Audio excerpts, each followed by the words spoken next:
Hey, good day, folks. It is Thursday afternoon, late afternoon, 4:39 in the afternoon. My name is Tim O, and today I am doing another segment of albums I grew up on, the music I grew up on, and the music that has inspired me through the years. And today's is on the self-titled album of Crosby, Stills, and Nash. This one right here, this fantastic album. It was released on May 29th of 1969, and it's a legendary folk, rock, um, bluesy, just fantastic album. This and the next one, Deja Vu, are my personal favorites. I love Four-Way Street too, the live one. But this one and Deja Vu are definitely my favorites. And this one was, these guys came together with those harmonies and that sparkling acoustic music. Steven Stills is all over this album, playing some fantastic guitar, singing some great vocals. All of them have some Long Time Gone by David Crosby.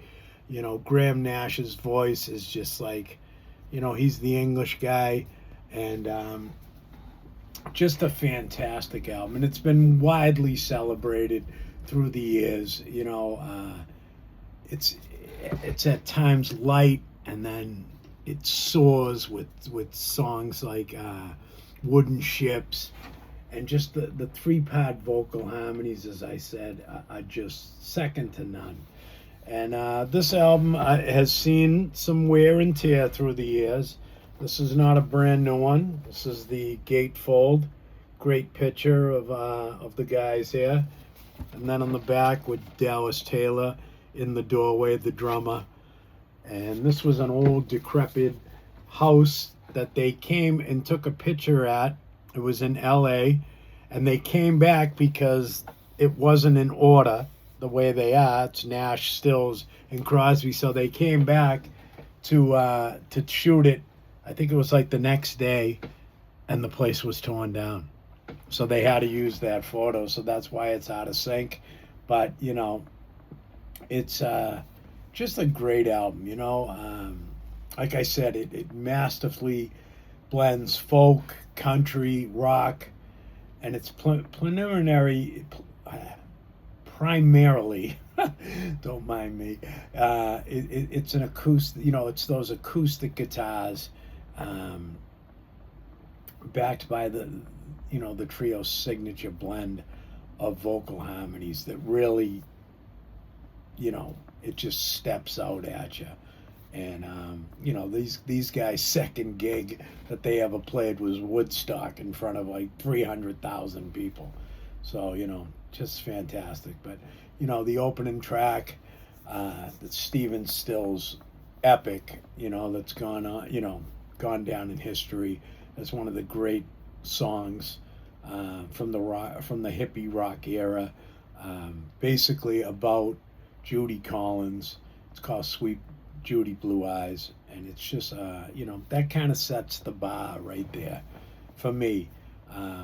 The shift in tempos of that song, and it's a personally deep song because Steven Stills and her were dating, and just that song through time, you can still put that on, and it doesn't sound dated. Just a great song. Steven Stills, great vocals on it, and then Graham Nash, Marrakesh Express. Now through the years, that it might have, waned, but it's still a great song. It's like, it's, that Indian influence, but it's still a breezy, pop-oriented song, and Helplessly Hoping that showcases some of the finest vocal blending and lyrical cleverness in the group's entire catalog. And I love that song. I was listening to this album yesterday, and I was just like, man, I haven't heard it in a long time. I love to pull these gems out or do something like this to bring them to the forefront again, and you know, it's one of those albums that just like when I played it, just chilling on the couch, got the speakers just set beautifully, and it's just one of those albums you just want to relax to, have a nice cup of coffee or whatever you do, and just chill alongside of that, and the group, with those vocal harmonies, they used to like basically sing into like one microphone, and it captures that pure harmonic blend, and you know, and it has like a sonic quality to the music, and still to this day, those vocals are still, in many ways unmatched. They got together, and I don't know, they say it was Mama Cass's house. They say it was someplace else. I forget, but it was up in Laurel Canyon. And Mama Cass, basically, from the Mamas and the Papas, brought them together. And, Stephen Stills has a different version than Crosby and Nash's, but two of them say it, Crosby and Nash, so I kind of go with theirs. But they were just sitting in the living room and they played a tune, and then Graham Nash was like, "Play that again." They did it again. He's like, "Play that again." They did it one more time, and then he came in, and it was just like the magic of those voices just took over, and Mama Cass was like, "Wow," and it's just the impact that this record has had. It was, it reached number 6 on the Billboard Top Pop Albums chart, and it ultimately sold over 4 million copies, and still selling till this day. Now with all now we're streaming a lot of music, but it earned a 4+ platinum certification, and from the RIAA, and it remains the only album in the band's discography released before the addition of Neil Young. Neil Young came in on the second album, which is basically between this and Deja Vu. Like I said, it's my favorite, but he came in on the second album and then took that to a whole other level. But this is one of the greatest debut albums of all time, and we've had some great ones. We've had Led Zeppelin, we've had just a good Jimi Hendrix. Ones I've done before. I don't know if I did the Zeppelin one, but I did Jimi Hendrix, and but this album is just such a classic. And I got to see them at the Boston Garden. It was basically, I got tickets, paid some good money for them, but Neil Young had come back with them, and my brother always loved Crosby, Stills, and Nash, and with Young, and he loved these two albums too. He's the one that turned me on to them. So I got tickets to go, and it was crazy. David Crosby looked like a ghost, but during Long Time Gone, which is on this, was just fantastic. And the addition of Neil Young coming on, playing Cinnamon Girl and Cowgirl in the Sand, was just incredible. And turned out that was the last concert that my brother ever seen before he got in the accident, and that kind of put him down for about 20 years of his life. And Joe is now passed on. But it's one of my great achievements that I got tickets for him to, one, see one of his favorite bands play, and two, that it was one of the last visual things that he got to see before that accident basically debilitated him, and so this album has a lot of feelings towards it from me, and it has when I break it down, it just has memories, memories of Joe turning me on to it, and memories of just great music at a time when music was really at a peak.